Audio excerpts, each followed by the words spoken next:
सिर्फ 2 साल में अपने सारे कर्ज से मुक्ति पाने का सबसे सरल और सबसे कामयाब रास्ता आज हम इस वीडियो में समझने वाले हैं। बशर्त यह है कि आप वीडियो को शुरू से लास्ट तक देखें। लेकिन उससे पहले यह एक बात समझनी जरूरी है। साल 2003, एक छोटे से शहर में एक मिडिल क्लास परिवार का मुखिया रात के 2 बजे अपनी डायरी में कुछ लिख रहा है। उसके सामने 3 बैंक के लोन लेटर हैं, होम लोन, कार लोन और एक पर्सनल लोन, कुल मिलाकर 35 लाख रुपए का कर्ज।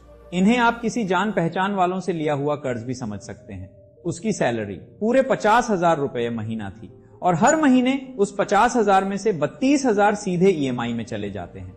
यानी कर्ज की किश्तों में महीने के पूरे 64% इनकम सिर्फ कर्ज चुकाने में। वो आदमी थका नहीं था, टूटा नहीं था, लेकिन वो फंसा जरूर था एक ऐसे जाल में जिसे आज हम डेब्ट ट्रैप कहते हैं। यानी कर्ज का जाल। क्या वो आदमी कभी इस जाल से निकल पाया? जवाब सुनकर आप हैरान रह जाएंगे, क्योंकि मात्र 2 साल में उसने अपनी जिंदगी बदल दी।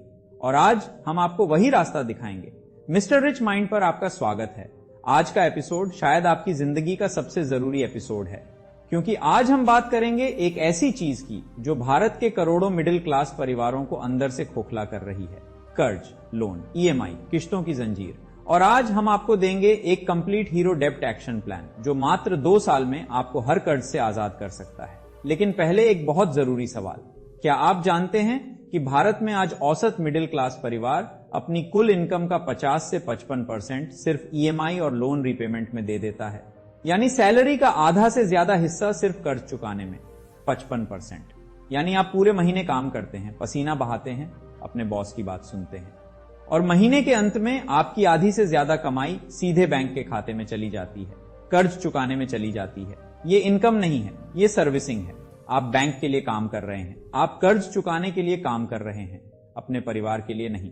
और यही वो डेब्ट साइकोलॉजी है जिसे आज समझना जरूरी है।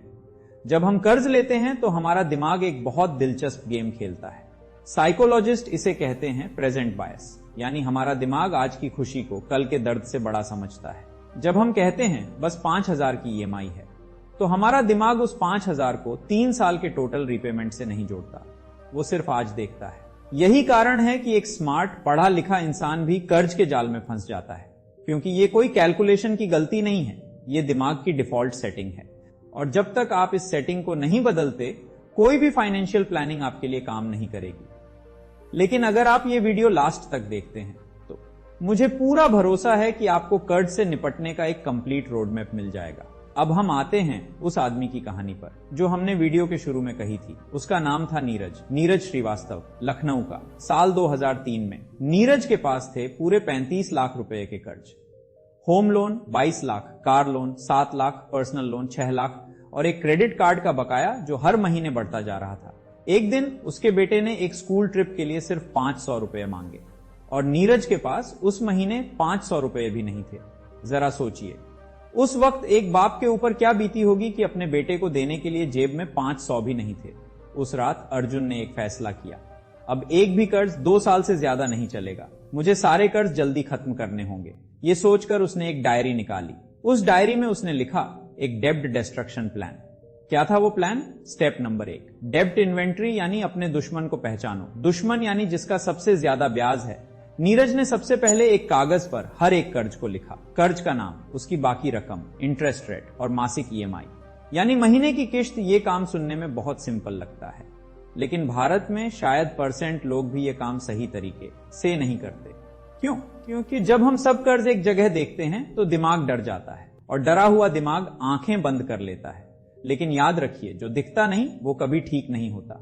अपने कर्ज को देखिए, उसे लिखिए, उसे महसूस कीजिए। यही पहला कदम है कर्ज से आजादी की तरफ। स्टेप नंबर 2, एवेलांच मेथड, यानी सबसे खतरनाक दुश्मन पर पहला वार। अब नीरज ने अपनी लिस्ट देखी।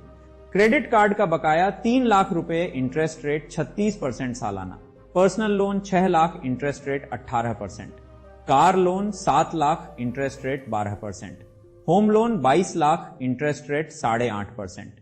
एवेलांच मेथड कहता है सबसे ज्यादा इंटरेस्ट रेट वाला कर्ज पहले खत्म करो, जिसका ब्याज सबसे ज्यादा उसको पहले निपटाओ। क्यों? क्योंकि हर महीने वो क्रेडिट कार्ड का 36% इंटरेस्ट आपकी जेब में आग लगा रहा है।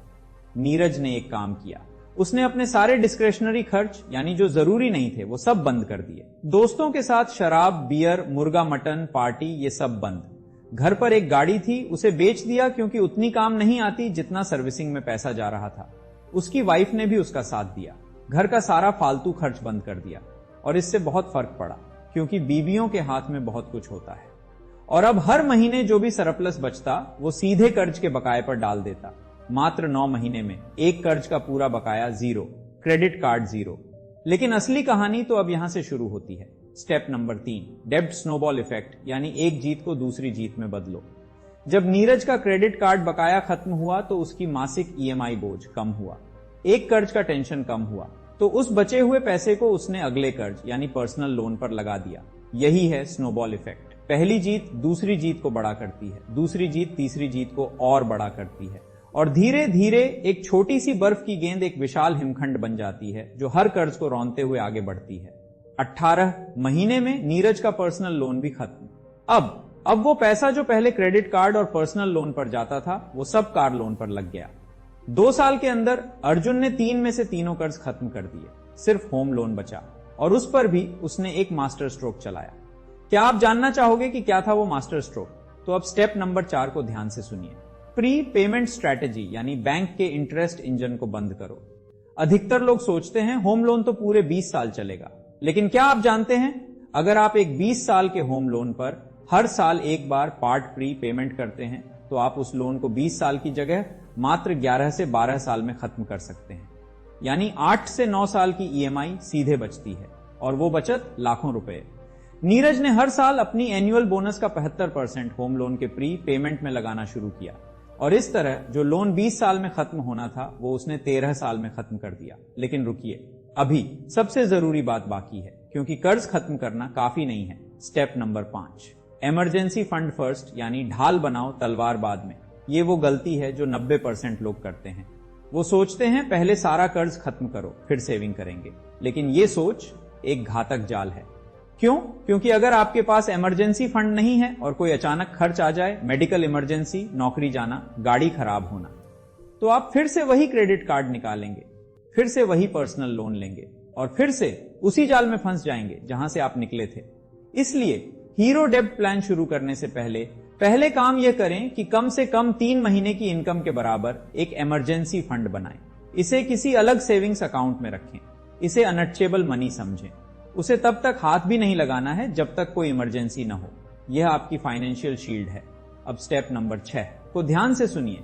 इनकम एक्सेलरेशन, यानी गेम को अपनी तरफ मोड़ो। अब तक हमने बात की खर्च कम करने, लेकिन सिर्फ खर्च कम करने से आप एक सीमा तक ही जा सकते हैं, क्योंकि खर्च कम करने की एक फ्लोर होती है, एक निचली सीमा, लेकिन इनकम बढ़ाने की कोई सीलिंग नहीं होती। नीरज ने क्या किया? उसने अपनी मुख्य नौकरी के साथ अपनी स्किल का इस्तेमाल करके एक साइड इनकम बनाई। वो अकाउंटिंग जानता था। उसने वीकेंड पर 2-3 छोटे बिजनेस के लिए फ्रीलांस अकाउंटिंग शुरू की। हर महीने 15 से 20 हजार रुपए की एक्स्ट्रा इनकम, और वो पूरी एक्स्ट्रा इनकम सीधे कर्ज रिपेमेंट में। आज के जमाने में साइड इनकम के 1000 तरीके हैं।